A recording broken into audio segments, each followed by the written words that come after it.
Hi hello ನಮಸ್ಕಾರ. ಕರಾವಳಿ Malenadu blogs and recipe ಚಾನೆಲ್ಗೆ ಸ್ವಾಗತ. ಸ್ನೇಹಿತರೆ, ಇವತ್ತಿನ ಈ ವಿಡಿಯೋದಲ್ಲಿ ನಾನು ನಿಮಗೆ ಒಂದು ಒಳ್ಳೆ ಟಿಪ್ಸ್ ತೋರಿಸ್ತಾ ಇದ್ದೀನಿ. ಸಾಮಾನ್ಯವಾಗಿ ಮಕ್ಕಳಿರೋ ಮನೆ ಗೋಡೆ ಎಲ್ಲ ಗೀಚಿರ್ತಾರೆ. ಪೆನ್ಸಿಲ್, ಕ್ರಯನ್ಸ್ ಏನು ಸಿಗುತ್ತೋ ಅದರಿಂದ ಅವರು ಗೀಚಿರ್ತಾರೆ.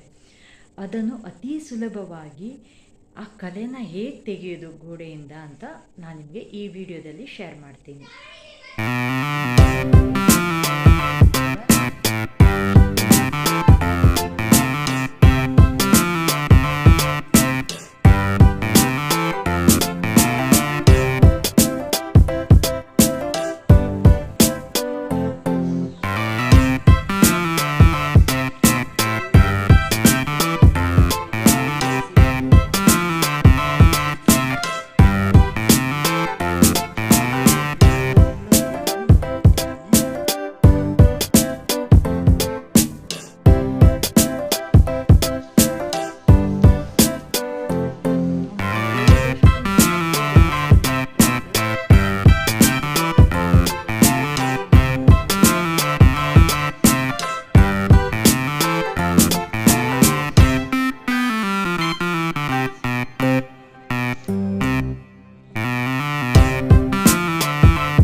ಇಷ್ಟು ಕಲೆನ ತೆಗಿಲಿಕ್ಕೆ ನಾನು ಯೂಸ್ ಮಾಡಿದ್ದೀನಿ ಕೇವಲ 20 ರೂಪಾಯಿದ ಪ್ರಿಲ್ ಅಥವಾ ವಿಮ್ ಲಿಕ್ವಿಡ್ ತಗೊಳ್ಬೋದು.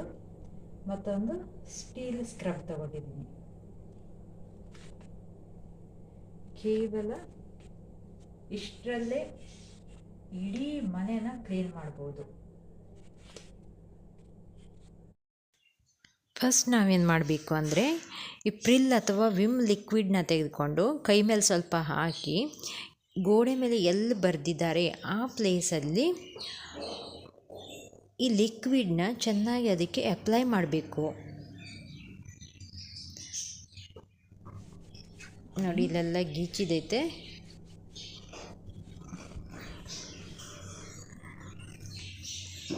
ನಂತರ ಸ್ಕ್ರಬ್ನ ಸ್ವಲ್ಪ ನೀರಲ್ಲಿ ಡಿಪ್ ಮಾಡಿಬಿಟ್ಟು ಕಲೆ ಆಗಿದಂತಹ ಗೋಡೆನ ಚೆನ್ನಾಗಿ ತಿಕ್ಕಬೇಕು.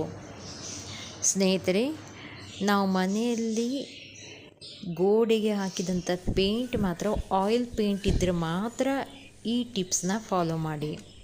ನಾರ್ಮಲ್ ಪೇಂಟ್ ಆದರೆ ಪೇಂಟ್ ಎಲ್ಲ ಕಿತ್ತು ಬರುತ್ತದೆ. ಆಯಿಲ್ ಪೇಂಟ್ ಆದರೆ ಮಾತ್ರ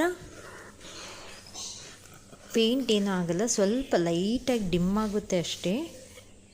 ಮತ್ತು ಉಳಿದಂಥ ಇಂಕ್ ಮಾರ್ಕೆಲ್ಲ ಕ್ಲೀನಾಗಿ ಹೋಗುತ್ತೆ. ಮತ್ತು ನೀವು ನಾರ್ಮಲ್ ಪೇಂಟ್ ತೆಗೆದಿದ್ಮೇಲೆ ಈ ಥರ ಸೋಪ್ ಹಾಕ್ಕೊಂಡು ತಿಕ್ಕಿ ಬರೋ ಪೇಂಟನ್ನು ಕಿತ್ತಾಕ್ಬಿಡ್ರಿ. ಮತ್ತು ನಮಗೂ ಲಾಸ್ಟಿಗೆ ಬೈಕೊಳ್ಬೇಡಿ.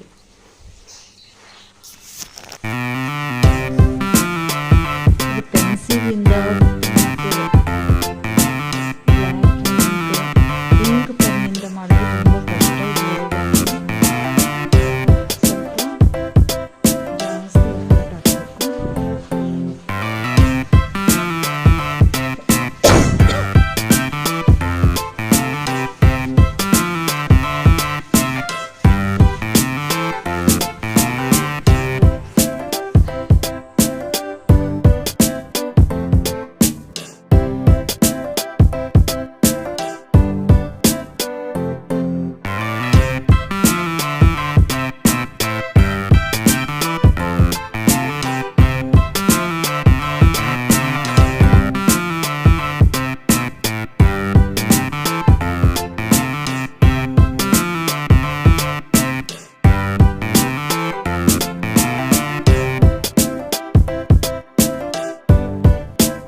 ನೋಡಿ ಈ ಗೋಡೆ ಮೇಲೆಲ್ಲ ಬರ್ದವ್ ಇವನೇ.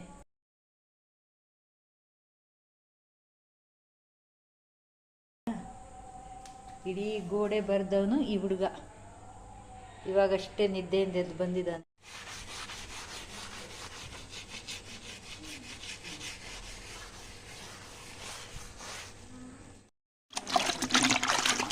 ಗೋಡೆನ ಚೆನ್ನಾಗಿ ತಿಕ್ಕಾದ್ಮೇಲೆ ನೆಕ್ಸ್ಟ್ ಒಂದು ಬಟ್ಟೆನ ತೆಗೆದುಕೊಂಡು ಸ್ವಲ್ಪ ನೀರಲ್ಲಿ ಅದ್ದಿ ಹಸಿ ಮಾಡಿಕೊಂಡು ಚೆನ್ನಾಗಿ ಒರೆಸ್ಬೇಕು ಗೋಡೆನ. ಗೋಡೆ ಮೇಲೆ ಇರುವಂಥ ಸೋಪಿನ ಅಂಶ ಎಲ್ಲ ಹೋಗಬೇಕು, ಅಲ್ಲಿವರೆಗೂ ಚೆನ್ನಾಗಿ ಒರೆಸಿ 2-3 ಸಲ ಅದೇ ಬಟ್ಟೆನ ನೀರಲ್ಲಿ ಅದ್ದಿ ನೀರನ್ನು ಫುಲ್ ಹಿಂಡಿ ನಂತರ ಗೋಡೆನ ಒರೆಸಿ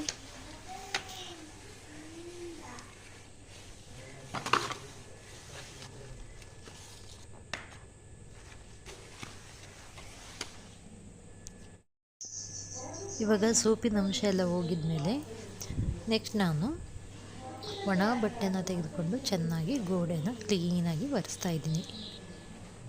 ನೋಡಿ ಸ್ನೇಹಿತರೆ,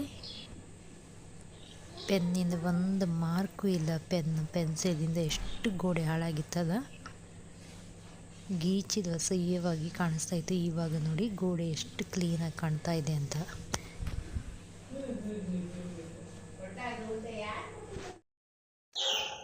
ನೋಡಿ ಫ್ರೆಂಡ್ಸ್, ಇವಾಗ ಗೋಡೆ ಎಷ್ಟು ಕ್ಲೀನಾಗಿದೆ ಅಂತ. ತುಂಬ ಸುಲಭವಾಗಿ ಗೋಡೆ ಮೇಲೆ ಬರೆದಂತಹ ಪೆನ್ಸಿಲ್ ಕ್ರಯಾನ್ಸಿಂದ ಬರೆದಂತಹ ಮಾರ್ಕನ್ನು ತೆಗೆಯಬಹುದಂತ ನಾನು ನಿಮಗೆ ಈ ವಿಡಿಯೋದಲ್ಲಿ ತೋರಿಸ್ಕೊಟ್ಟಿದ್ದೀನಿ. ಇಷ್ಟವಾದರೆ ಲೈಕ್ ಮಾಡಿ, ಶೇರ್ ಮಾಡಿ, ಹಾಗೂ ಇನ್ನೊಂದು ನನ್ನ ಚಾನಲ್ಗೆ ಸಬ್ಸ್ಕ್ರೈಬ್ ಆಗಿಲ್ಲ ಅಂದರೆ ಸಬ್ಸ್ಕ್ರೈಬ್ ಮಾಡ್ಕೊಳ್ಳಲು ಮರೆಯದಿರಿ.